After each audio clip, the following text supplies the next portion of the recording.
تو دو چیزیں علماء نے بیان کی ہیں مذہب پہ چلنے کے لیے.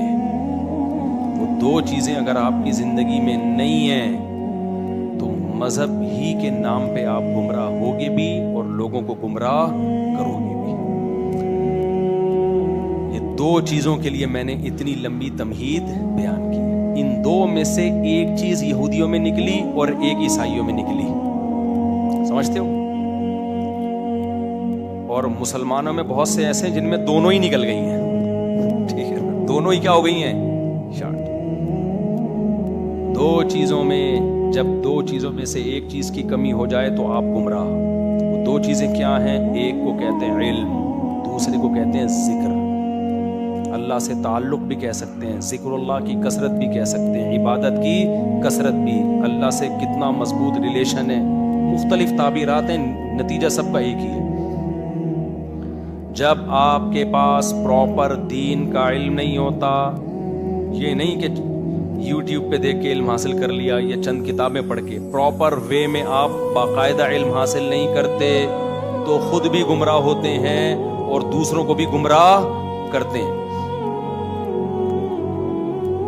دنیا میں کسی کو بھی لوگوں کا علاج کرنے کی اجازت نہیں ہے جب تک پراپر کسی ادارے میں حکیم نہ بنا ہو یا ڈاکٹر نہ بنا ہو.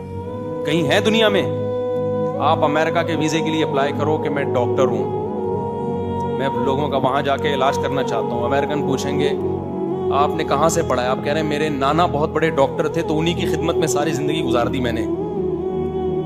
مان لے گا وہ؟ کہے گا بھائی تیرے نانا کا بھی ہمیں نہیں پتا اور تیرا بھی. ہم جو پراپر وے میں ایک سلیبس ہے اس کو فالو کرو. آپ صرف ایک دین اور مذہب کو تماشا بنا لیا لوگوں نے، جو اٹھتا ہے مذہبی اسکالر بن کے گائیڈ کرنا.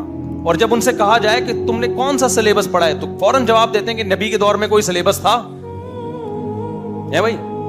کمال کی بات یہ کہ جب سلیبس نہیں تھا نا نبی کے دور میں، مرتب نہیں ہوا تھا. سلیبس اس وقت بھی تھا، ایک ہوتا ہے مرتب ہونا. جیسے قرآن تھا، مرتب حضرت عثمان نے کیا. حدیث تھی، مرتب امام بخاری نے کی. فقہ تھا، مرتب ابو حنیفہ نے، امام مالک نے اور دیگر ائمہ نے کیا. سب چیزیں تھیں، مرتب نہیں تھا. لیکن کمال کی بات یہ ہے کہ جب نبی کے دور میں یہ مرتب نہیں تھا پھر بھی ہر ایک کو مذہبی اسکالر بننے کی اجازت نہیں تھی، ہر ایک کو فتویٰ دینے کی اجازت نہیں تھی. مخصوص صحابہ تھے جن سے لوگ مسائل پوچھتے تھے. سمجھ میں آ رہی ہے بات کہ نہیں آ رہی؟ ہر ایک کو اجازت نہیں تھی.